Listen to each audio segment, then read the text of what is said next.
Hello there, welcome. It's your Wisconsin wine guy. It's Merlot month. Oh Merlot, Merlot, how I love thee. Let's go.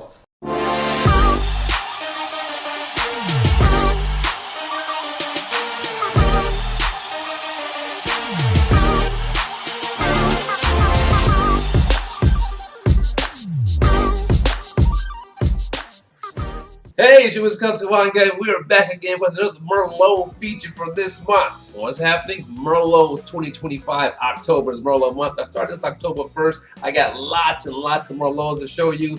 I am so excited. I hope you're excited too. Get your wine glasses ready. Pour your glass of Merlot. And let's see what I'm featuring today. Now, let me say this. I can't call myself the Wisconsin wine guy, right? If I don't feature any wines from Wisconsin. So this Merlot feature is going to be coming from Door Peninsula. Let me give you a little brief thing about Wisconsin. Wisconsin makes a whole host of wines, made from different fruits, different styles, dries, sweets, sparkling, and we also host a lot of distilleries and breweries. But this is about wine.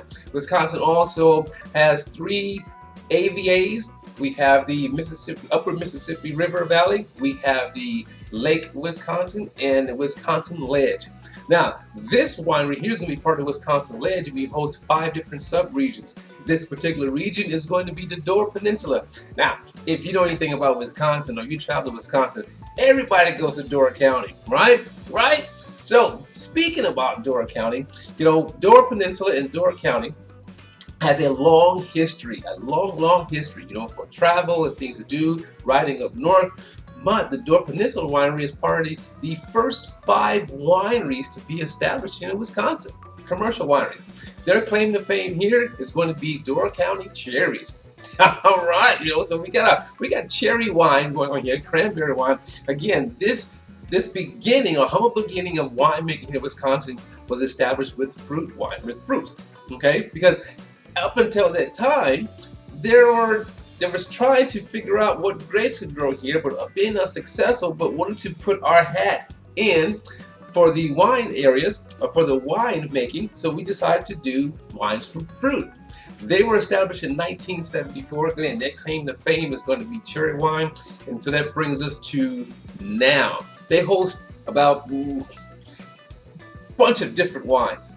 You name it, they have it. I'm going to put their link to their website in the description so you can check them out. So our Merlot feature this month from Door Peninsula Winery, one of my favorites, because I always say, wine just can't be serious all the time. You got to have fun.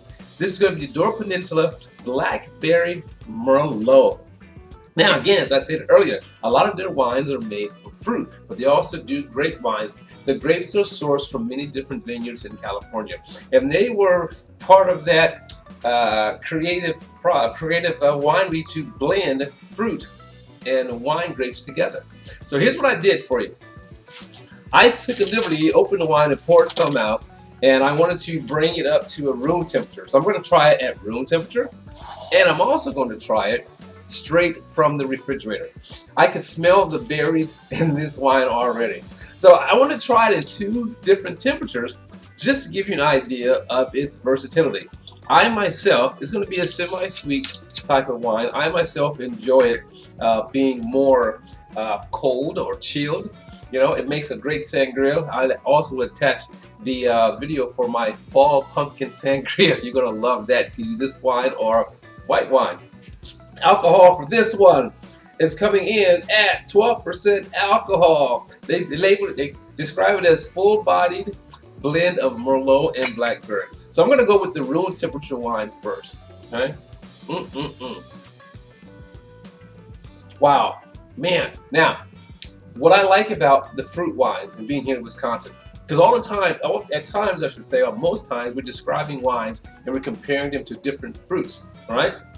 But being here in Wisconsin and tasting wines made from various fruits, it helped me to better describe the fruit that I'm associating a particular grape varietal with. Now, here we go. Blackberry. Here, definitely smell that. And then Merlot is in the background. So foreground is going to be more blackberry because the feature is blackberry. Okay, Merlot is going to be more in the background here, but I couldn't pass up on it. But definitely, it's a wonderful blend between the 2 grapes. Two-step process. Now we roll. Acidity, no play. Second, do we taste?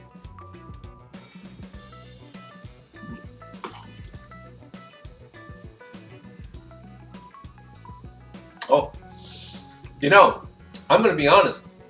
I've never had this wine at room temperature. That's not too bad. Has a nice finish. Has a lush fruit presence to it.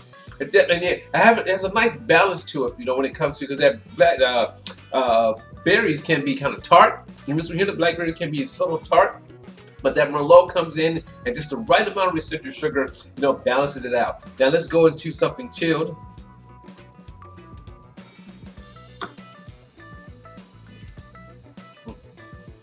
Acidity is nice too as well. Wow, it's a night and day difference. A little bit lighter, somewhat thinner, but still just very refreshing, ripe fruit. But at room temperature, it definitely has a lushness, silkiness to it. But again, noticeably sweet.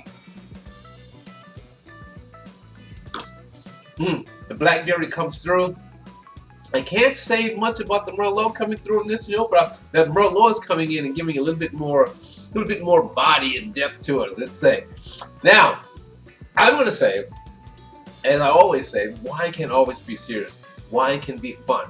And this is one of those wines where you can just simply have fun. A true patio pounder, for sure. You can make an ice slush or a wine slush out of this wine. You can also make a wine sangria. As I said earlier, I make a pumpkin sangria. And I'm going to do with fall fruits in a pumpkin, put a spigot. That video's be there. Be sure to watch that video. And you can do it with red wine. Either they do a Peninsula, they ship through quite a few states. You can check that out. Or you could do it with white wine.